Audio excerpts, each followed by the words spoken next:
إن الحمد لله نحمده ونستعينه ونستغفره ونعوذ بالله من شرور أنفسنا وسيئات أعمالنا من يهده الله فلا مضل له ومن يضلل فلا هادي له وأشهد أن لا إله إلا الله وحده لا شريك له وأشهد أن محمدا عبده ورسوله اللهم صل وسلم وبارك على هذا النبي الكريم نبينا محمد وعلى آله وأصحابه ومن تبعهم بإحسان إلى يوم الدين. أما بعد أيها الحاضرون الكرام أوصيكم ونفسي بتقوى الله فقد فاز المؤمنون المتقون حيث قال الله سبحانه وتعالى يا أيها الذين آمنوا اتقوا الله حق تقاته ولا تموتن إلا وأنتم مسلمون. إخوة الإيمان جماعة رحمني ورحمكم الله. الموعد في هذا اليوم Zikrul Maut. Tema kita pada hari ini adalah mengingat kematian. Kematian merupakan sebuah keniscayaan. Kematian merupakan hal yang pasti.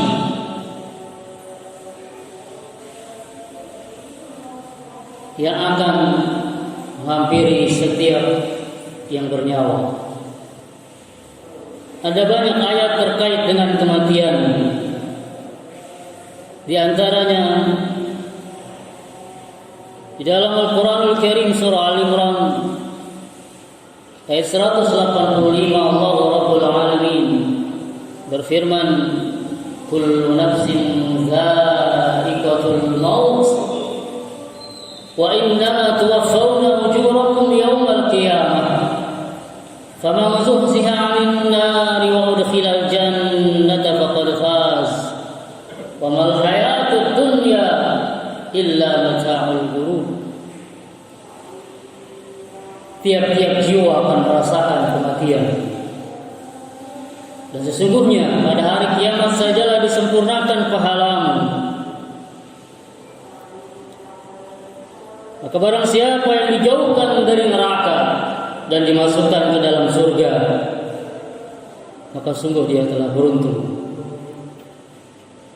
Dan kehidupan dunia hanyalah kehidupan yang memperdayakan. Ikhwatu iman rahimani wa rahimakumullah. Ayat yang mulia ini adalah merupakan ayat yang agung, yang apabila dibaca mata akan berkaca-kaca, apabila didengar oleh hati maka ia menjadi gemetar, dan apabila didengar oleh seseorang yang lalai maka akan membuat ia ingat bahwa dirinya pasti akan menemui kematian.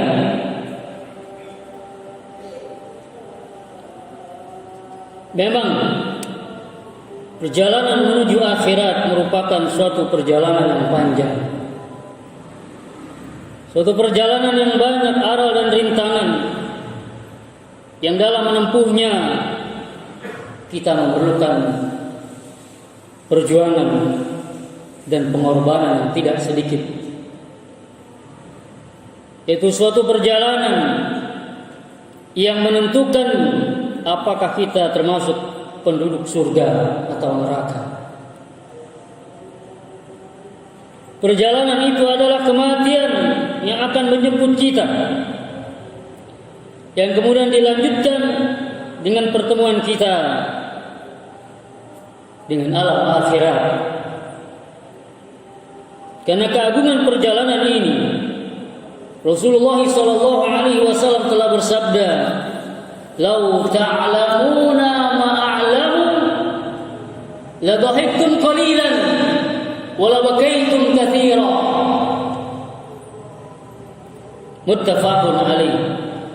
Jikalau kalian tahu, kata Rasulullah, apa yang aku tahu, Yang tentang kematian, la dhahiktum qalilan, pasti kalian akan sedikit tertawa.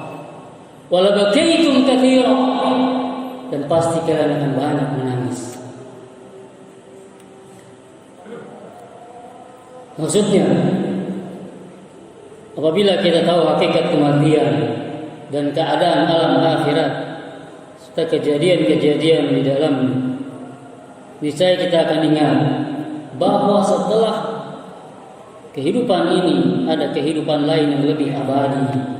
Allah Azza wa Jalla berfirman, wal akhiratu khairu wa abqa, dan kehidupan akhirat itu lebih baik dan lebih kekal. Jamaah rahimakumullah,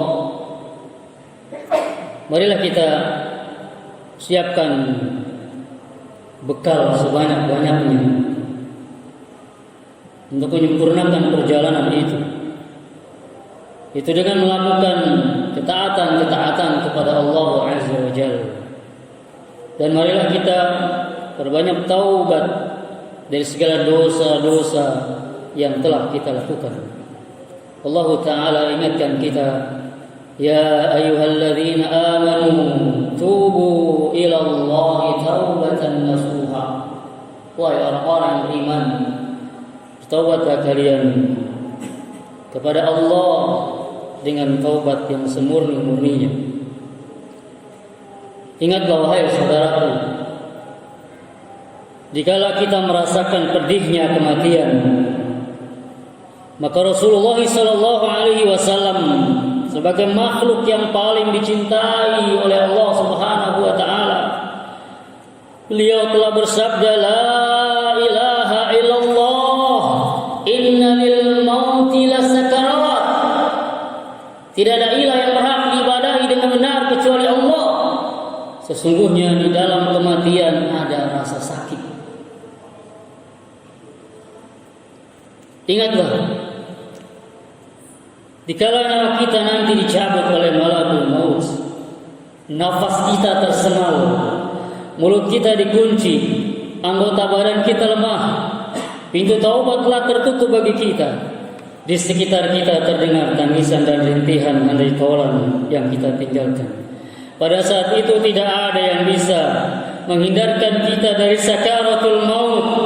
Tiada daya dan upaya yang bisa menyelamatkan kita dari kematian. Allah Azza wa Jalla berfirman, wa ja'at sakratul maut bil haqq dzalika ma kunta minhu tahid. Dan datanglah sakaratul maut dengan sebenar-benarnya, itulah yang kamu selalu lari darinya. Allah Ta'ala juga berfirman, aina ma takunu yudrikumul maut walau kuntum fi burujin musayyadah. Dimanapun kalian berada, kematian akan mendapatkanmu. Sekalipun kalian berada di benteng yang kokoh, sekalipun kalian berada di istana yang megah, di istana yang mewah, dijaga oleh ribuan prajurit, ribuan tentara, tak pengaruh bagi malakul maut untuk mencabut nyawa antum.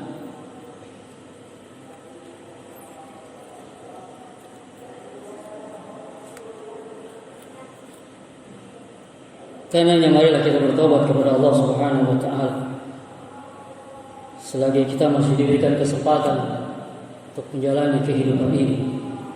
Allah Ta'ala berfirman, innamat taubatu 'ala Allah lil ladzina ya'maluna su'a bi jahalah thumma yatubuna min qarib fa ulaika yatubu Allahu 'alaihim wa kana Allahu 'aliman hakima. Wa laysat at-taubatu lil ladzina ya'maluna as-sayyi'at hatta idza hadara ahaduhumul maut qala inni tubtu al-an.